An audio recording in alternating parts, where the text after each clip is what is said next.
Hello and welcome to the Dynamics AX Help YouTube page. It's a place where you will learn important concepts that apply to Microsoft Dynamics 365 for finance and operations, as well as some earlier versions of the software. It's also a place where you'll find important tutorials, lessons that apply to just about any industry. So if you're new to D365 or you're venturing into more modules that you're not fully trained on, use this page as a resource. But don't forget, hit the subscribe button, and thank you for joining. Okay, so we have created the sales order, so I'm going to click on the menu item and we're going to wait for the screen to load up. So this is what the sales order looks like. It is quite similar in terms of the field to the sales quotation. So earlier we went through and we looked at the customer account, invoice account. You'll see a lot of the values that we had specified on the sales quotation have automatically been transferred onto the sales order. In fact, if I go into the action pane, I go into the cell tab, I look at maintain charges. The charges that I had added for the shipping and handling with using the charge code freight for $25 US is also here. So I want to make it clear that at this point we haven't performed anything that has an impact on the ledger. We have created the sales quotation, we've confirmed the sales quotation, we now have the sales order. We have two lines to the sales order, which are the same lines and quantities, dollar amounts, and discounts that were on our sales quotation. We can go ahead and amend the sales order, right, and send that information back to the customer. So we'll take a look at the contents of the sales order here. You've got the order number, which is the unique identifier of that sales order, the order type, the account, the invoice account, the site and warehouse. Okay, so that's sales order 935. So this is a sales order that was created through the sales quotation process. I'm going to now show you how to create a sales order without using the sales quotation. And it's really a simple process. I want to go to modules. I want to go into sales and marketing. So the sales and marketing modules. And I want to look for sales orders. And where you see the word all sales orders, that's a menu item. I want you to click on that. And this will launch the screen, the list page for all the sales orders. And you want to click new to create a new sales order. And similar to what we did when creating the sales quotation, we would enter the customer account number, and in here, if there was contact information defined for that customer account, you'd select the contact. Here you'll see the default delivery address. It's populated, but you could override this value and select a different address if the customer had multiple delivery addresses. You'd also set the site and warehouse. So this is very similar information that we captured when we were entering the sales quotation. So once I plug in the warehouse value, the site will automatically populate as well. Some important information that would be important for you to capture are the customer's requisition number. A lot of my clients rename this or title it the customer PO. So let's say PUR, you enter that value in, and this will show up, usually shows up in a lot of the documentation that we send back to the customer so they have a reference, and even on the labels that we generate when we're producing shipping labels. All right, so I'm going to leave these other fields blank, delivery dates. I can go ahead and update my delivery dates here. Delivery date control, which would apply to the new lines that we're creating. And I'm going to press OK. And we would go in and enter lines. So you can go in and select the item numbers. And I'm going to refer you to the beginning of the video because what we did in the sales quotation is pretty identical to what you'd be doing on the sales order in order to add the lines and discounts and prices, etc. Let's finish building out this order, which we had already started with. right? So we entered the item number. So let's say we want to amend this, so we want to enter a new item, a new line. So I arrowed down, and here it automatically inserted a new line. So I want to filter on item number, and if I know the exact item number that I want, I can key that value in, or I can do a partial or exact string search. Or if I know the search name, so let's say I know the name, it matches, it's got the word, let's see, do we have a word, a part with that? No. So it contains the word, let's say, cable. All right, so let's say we want to add the A0002 HDMI cable. So these are 12-foot versus the 6-foot cables. And let's say we had the additional request and we want to put in 3 units, 3 pieces. So we had started with a sales quotation and we are now amending this. So let's see, this is $45 and we're going to offer them a 5% discount. So that's going to give me a net amount of $128.25. And I'm going to press save.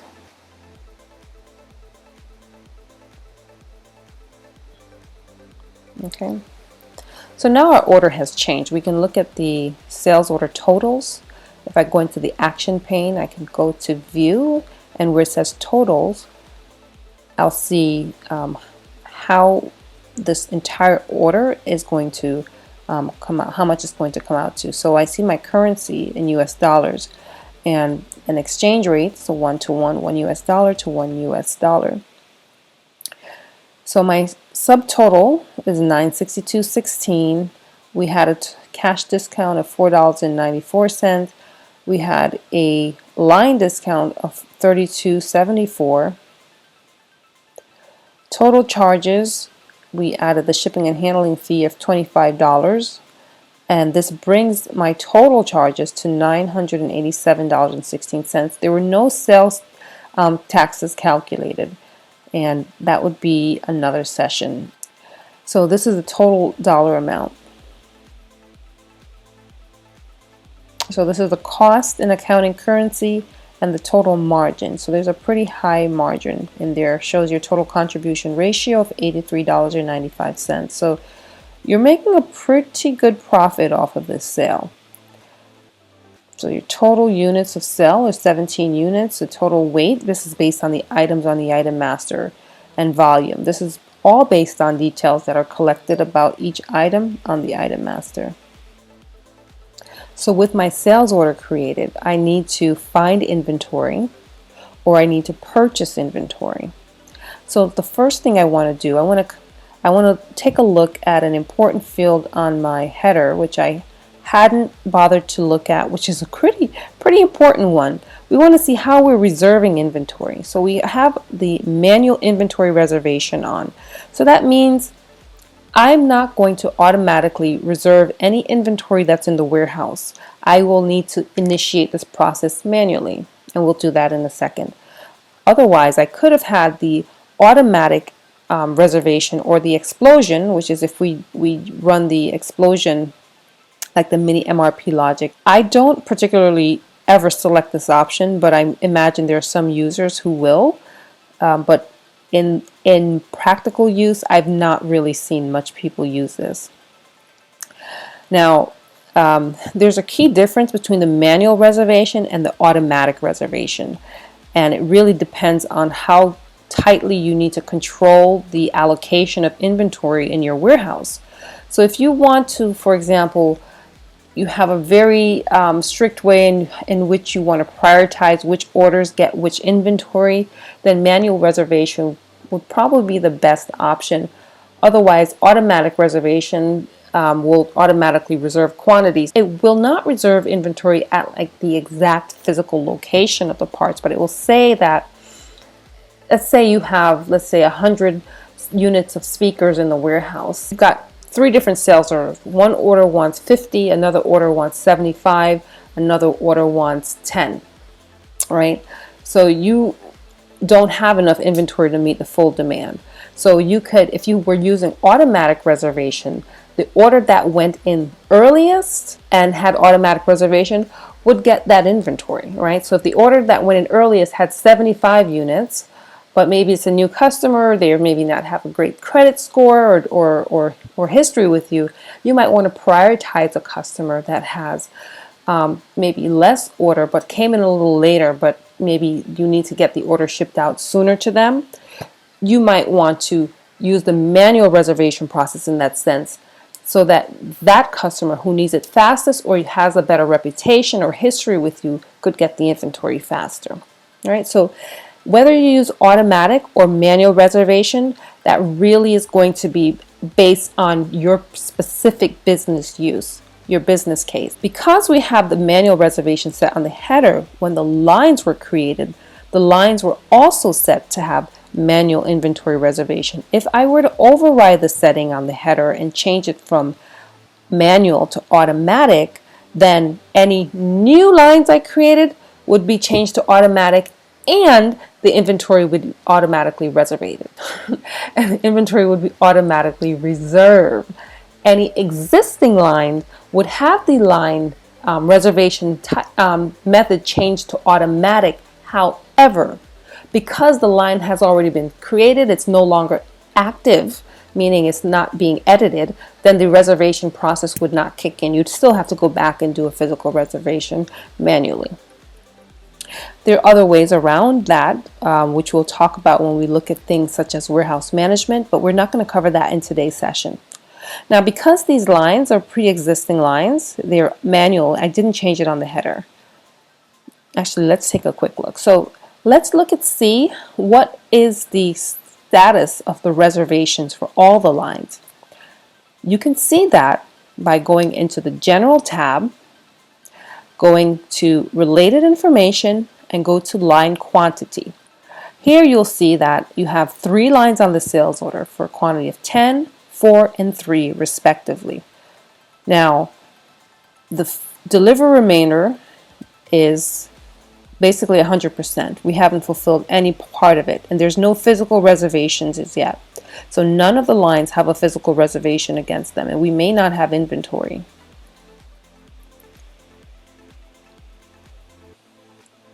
So the first thing I want to do is do a lookup to see what inventory is on hand, and I need to do this for each item. So I'm going to go ahead and click on Inventory on Hand,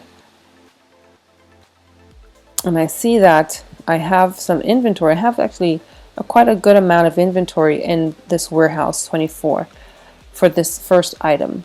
So I can go in and do reservation, and looking at the on-hand screen is optional. You can just go directly and try to perform the reservation. If it's successful, then that means there's inventory in the location. So I can click on, I see that I have a back order, an on order quantity of 10, meaning that I don't yet have any physical reservation or ordered reservations against this quantity. So I can click on this button here to say, hey, my warehouse, if it has some inventory, reserve 10 of those for me.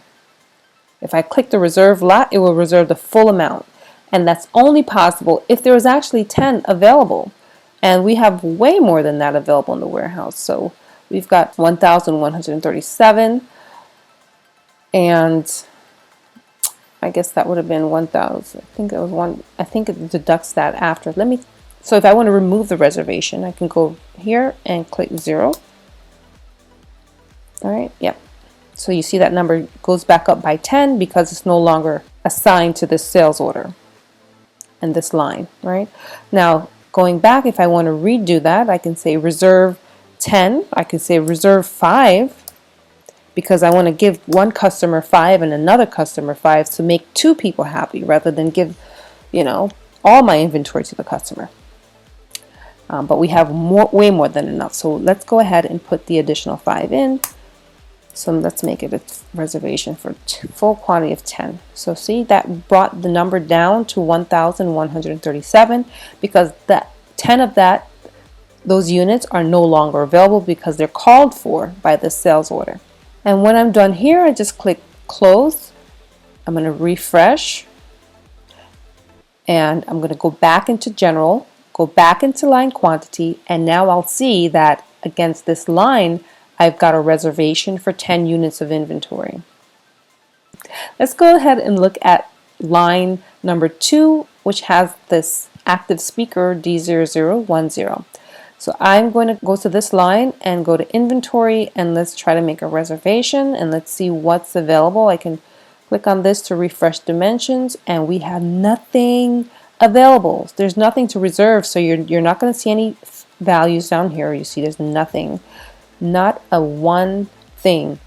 So on the next video that we do, I'm going to show you how to create a purchase order for what you require. I'm going to close out of this form because there's nothing available in my warehouse. There's no existing purchase order or even an existing manufacturer order or an existing transfer order against which I can reserve. So I'm going to have to bring in some supply, right? And that's what we're going to do in the next video. The second HDMI cable, 12 feet long, and that's a completely different item number. And I also need to perform a reservation because, again, I did this with a manual reservation, and we have enough inventory available to fulfill this. So let's go ahead and click on reserve lot. I want to reserve the full lot quantity of 3.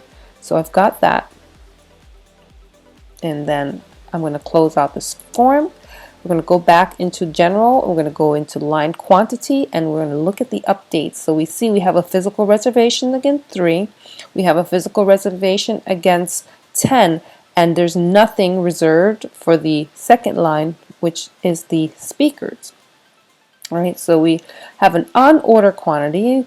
On order, I consider it like back order, right? So we have something short. We have a shortage in our supply chain where there's not enough inventory to fulfill the sales line.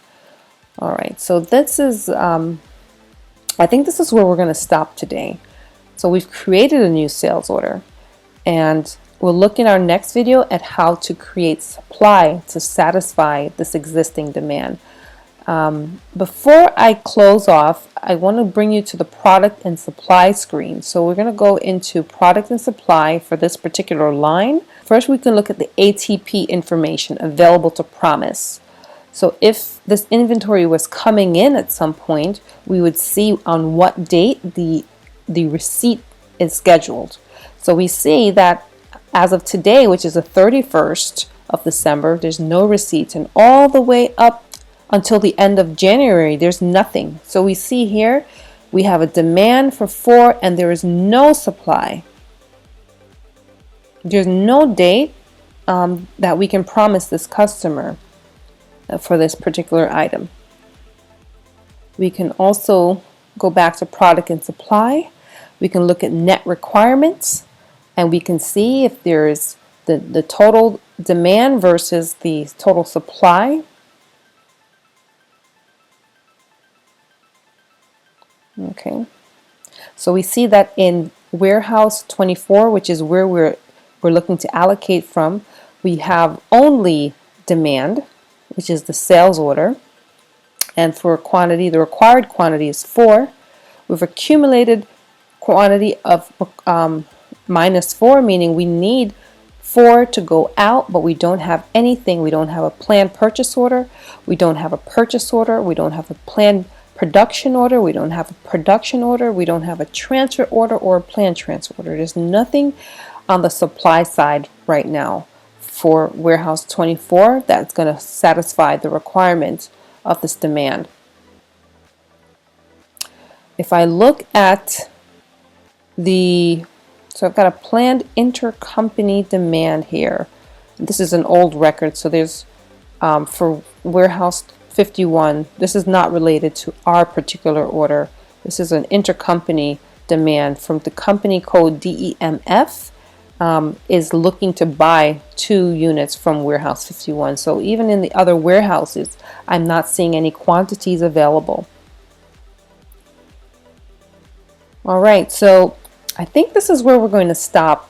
Hopefully this has been a really helpful and informative session for you. I know we covered a lot, and to be honest with you, I think there's still so much more that this in this form alone that is capable of that we haven't even touched on. But we've created the demand. We picked up from a sales quotation. We added a new line. I also show you how to create one from scratch without the need for a sales quotation, but we just hop back over to this one as if we had created it from scratch here. So I've shown you how to reserve the inventory. Now we know that we need to get some inventory for line number 2. Now you can choose to release the order partially, which a lot of businesses frown on this. They try not to sell partially because that means there's going to be 2 shipping charges, etc. And some customers don't want to deal with that. So in our next session, what we're going to do is create the purchase order to get this inventory in. All right, guys, thank you so much for watching, and hit the like button if this video was helpful. Bye.